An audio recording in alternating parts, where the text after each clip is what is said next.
Dr. Dog program was pioneered in 1991 by Jill Robinson of Animals Asia at Duchess of Kent Children's Hospital, and it was quite a shock for people at first to bring what many perceive as a dirty, smelly dog into a hospital and a sanitary area, and what benefits that could bring to people.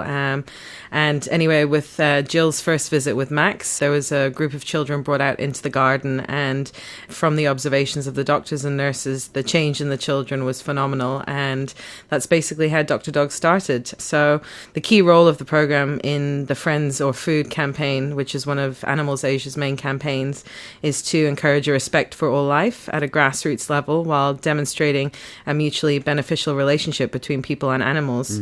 So we're trying to get people to understand more that dogs are sentient beings just like us, and that we would like more people to stand up against the cruel trade in dogs and cats for their meat. So companion animals basically have been shown to provide friendship and intimacy, affection, and lots of other different emotional benefits to people. And with our visits to hospitals and elderly homes and care centres, we found a great change in people's perceptions of animals, number one, and just their health benefits as well to them. We've got lots of different patients from lots of different backgrounds and afflicted with lots of different disabilities, illnesses, and bedridden, and lots of different things like that. So bringing the dogs in really makes their day and encourages them to participate in social activities in their care homes and facilities. It fosters basically sharing experiences among the residents, and generally we find that people are pretty happy when we visit. You must have seen some amazing changes in people when they, because some people are scared of animals, aren't they, particularly dogs? Absolutely. Well, we mainly find that the first reaction when we first go in is fear, and there's a dog in our area, and what are they doing here? And then it changes to interest and wanting to interact with the dog and wanting to hear the story about why the dog's there. And people become more confident and more open and happy to communicate with not just us and the dogs, but also the carers in these facilities.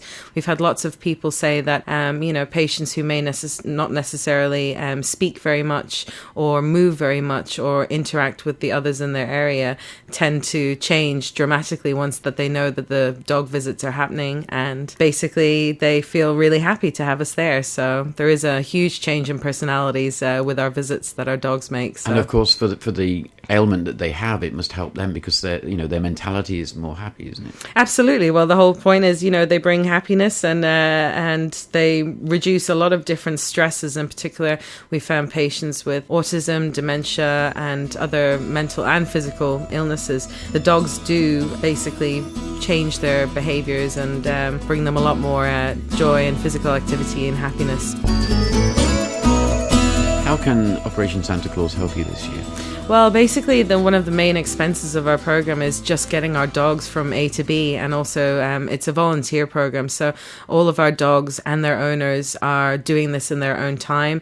They pay for the transport costs by themselves, and obviously dogs can't travel on the MTR or buses or things like that normally in Hong Kong, so we do rely a lot on taxis and also private cars, which obviously is an expense for our volunteers. So we really are appreciative of the donation from Operation Santa Claus and people pitching in with donations to get our dogs from A to B, because it really does make a difference to the people that we visit, and we want to be able to continue and expand our programs to reach more people and help more elderly, children, and lots of different types of people who do benefit from the program that we bring to them.